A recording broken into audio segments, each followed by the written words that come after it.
पढ़ो जल्दी से। God of the money that I asked for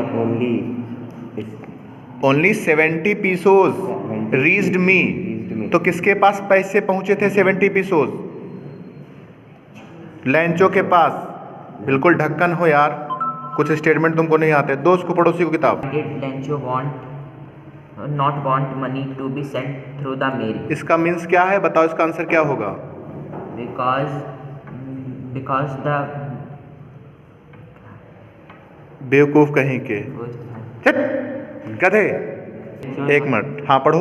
Why did Lencho not want the money to be sent through the mail? हाँ, लैंचो जो है क्यों नहीं चाहता था कि उसको जो पैसे हैं वो थ्रू मेल, मतलब जो पोस्ट ऑफिस के द्वारा भेजा जाए या मेल के द्वारा भेजा जाए, ऐसा लैंचो ने क्यों कहा? इसका रीजन क्या है?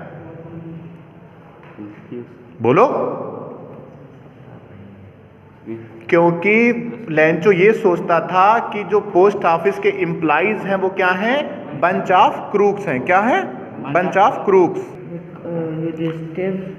want Nakul to come back to life. हाँ, युधिष्ठिर जो है वो ऐसा क्यों चाहते थे कि उनका जो एक भाई नकुल है वो जीवित हो जाए? क्या रीजन था इसका? पहले ये बताओ, युधिष्ठिर के 2 माता थी, उन माताओं का नाम बताओ क्या था? अरे, एक का नाम कुंती था, दूसरा का नाम माद्री था। तो कुंती के 3 पुत्र थे, कौन कौन थे? युधिष्ठिर, भीम, अर्जुन। जबकि माद्री के 2 पुत्र थे, कौन कौन? नकुल और सहदेव। ठीक, आगे पढ़ो, जल्दी लगाओ, मांस वास ला के बैठा करो, नहीं तो हो जाएगा फिलू। क्वेश्चन नंबर 3 का पहला पढ़ो, क्या कह रहा है? Why did Lencho ask God for money? हाँ, इसका मतलब बताओ हिंदी में क्या होगा? Why did Lencho ask God for money? लैंचो ने ईश्वर से पैसों के लिए क्यों कहा? Lencho asked God for money because he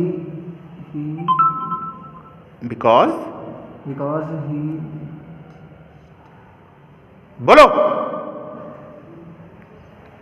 लैंचो asked God for money because his crop was totally destroyed. Okay?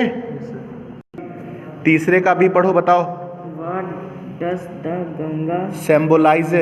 हाँ, symbolize माने क्या होता? प्रतीक होना, निशान होना या निशानी होना। तो बताओ इसका आंसर क्या होगा? What does the Ganga symbolize?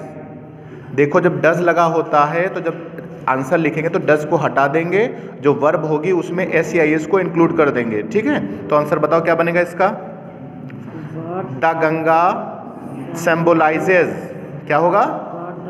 The Ganga symbolises. किसकी सिंबलाइजेज है गंगा? The Ganga symbolises India's age long culture and civilisation. क्या है बताओ फिर से जरा। द गंगा, हाँ हाँ symbolizes हाँ, इंडियाज, हाँ क्या होगा? Age long culture and civilisation. बिल्कुल पोस्टर हो, मेहनत नहीं कर रहे हो, ढक्कन कहीं के। क्वेश्चन नंबर 4 पढ़ो मैचअप में। हाँ पढ़ो। सेक्रेड क्या है, किसका है? होली होली। सेक्रेड का होली होगा। हाँ अगला। रेस्ट्रेन, हाँ रेस्ट्रेन, हाँ कंट्रोल, सॉलिटरी, लोनली, गुड, और सेकलेस, हाँ सेकल्स, सेकलेस नहीं सेकल्स, बॉन्डेज, बॉन्डेज। ठीक है, गुड। 5वां का क्या है? पहले स्टेटमेंट पढ़ो, क्या होता है स्टेटमेंट में लिखा? Read the following piece of poetry and answer the questions given below it. अभी पैसेज बताओ, पढ़ो पैसेज क्या कह रहा है? Let us then be up and doing with a heart for any fate, still achieving, still pursuing, learn to labor and to wait. अच्छा ये बताओ लाइनें कहाँ से ली गई हैं? जी, the साल्म of life. The psalm of life किसने लिखा है इसको? H.W. Longfellow। H.W. Longfellow। H.W. Longfellow का कोई फेमस कोटेशन बताओ जो उन्होंने बहुत अच्छा कहा हो।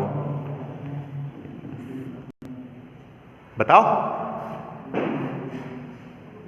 तब तुम केवल कुकड़ू को करोगे क्लास में, बस पढ़ोगे देखोगे तो है नहीं, मुर्गा बन के क्लास में कूदोगे। बताओ H.W. Longfellow का एक फेमस कोटेशन या स्टेटमेंट बताओ, क्या है? जितनी चीज़ें कठिन होती हैं उतनी नहीं हैं। देखो उन्होंने कहा था चीज़ें जो हमको बड़ी आसान प्रतीत होती हैं वो इतनी आसान होती नहीं है, वास्तविकता का अंदाज़ा जो है वो अलग होता है और इमेजिन का अंदाज़ा जो है वो अलग होता है। ठीक है, अगला क्वेश्चन पढ़ो क्या कह रहा है, 7 number.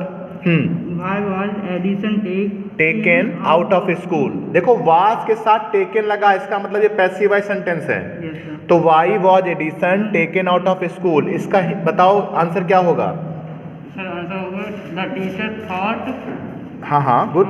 Edison was stupid and naughty boy. हाँ देखो अब एक तरीके से अगर वाई क्वेश्चन में लिखा हुआ तो बिकॉज ला के बना दो, Yes. क्या हो जाएगा, Edison was taken out of school because his teacher thought him that he was stupid and naughty boy. Clear है। Yes, sir. क्वेश्चन नंबर 2 पढ़ो क्या है, 7वें का 2। Why did guilty tremble before Vikramaditya. हाँ बताओ आंसर बोलो, इसका क्या होगा। क्यों नहीं बोल रहे हो, बता दे। अच्छा ये बताओ कभी पोस्टर देखा है, बताओ तो, हैं देखा नहीं देखा, बिल्कुल बेटा वैसे चिपक जाओगे। ठीक है, देखो क्या कह रहा है, why did guilty tremble before Vikramaditya. तो इसका आंसर होगा जब डिड लगा हो तो जब डिड क्वेश्चन से हटेगा तो वर्ब की सेकेंड फॉर्म हो जाएगी। ठीक है, तो the guilty trembled before Vikramaditya, फिर वाई को अगर क्वेश्चन में है तो इसको बिकॉज से जोड़ेंगे तो आंसर बनेगा the guilty trembled before Vikramaditya because they knew that his eyes caught their guilt. समझ पाए नहीं समझ पाए, तो क्या आंसर हो जाएगा, the guilty trembled before Vikramaditya because they knew that his eyes caught their guilt. Okay, समझ पाए नहीं समझ पाए, क्लियर। अब क्वेश्चन पढ़ो कौन सा है, True, false. हाँ ट्रू फॉल्स में स्टेटमेंट पढ़ो क्या लिखा है। 8वें का स्टेटमेंट देखो क्या कह रहा है कि पॉइंट आउट, हाँ बोलो, Point out the true and false statements in the following. हाँ पढ़ो क्या लिखा। Edison found his mother his best teacher. True. तो एडिसन ने अपनी माँ को एक अच्छा टीचर माना या एडिसन ने अपनी माँ में एक अच्छा टीचर माना या पाया, ये सही गलत है। तो तुम लोग अपनी माँ में अच्छा टीचर मानते हो नहीं मानते हो। हाँ, क्योंकि माँ ही जो होती सभी बच्चों की सबसे पहली शिक्षिका होती है। क्लियर है। दूसरा पढ़ो क्या है, Vikramaditya did not love justice. False. क्यों, क्योंकि वो जो है जस्टिस और लर्निंग से बहुत प्रेम करते थे, इसीलिए सभी लोग उनके पास काहे के लिए आते थे, अन्याय के लिए कि न्याय के लिए, काहे के लिए, न्याय के लिए आते थे। Very good. हाँ पढ़ो। Edison got a good beating from his mother because हाँ he had smashed the eggs and spoiled his salts. हाँ, ये तो शर्ट लिखा है, शर्ट का जो स्टेटमेंट है ये शर्ट गलत लिखा हुआ, ठीक है, इसमें गलत लिख गया है और शर्ट के साथ पे शॉर्ट हो जाएगा। ठीक है, इसको पतलून बोलते हैं या पैंट बोलते हैं, जैसे स्कूल में आप लोग देखते होंगे हाफ पैंट पहनी जाती है उसी को बोलते हैं। क्लियर यहाँ तक की, कोई डाउट किसी को तो पूछो। ओके ठीक है, थैंक यू।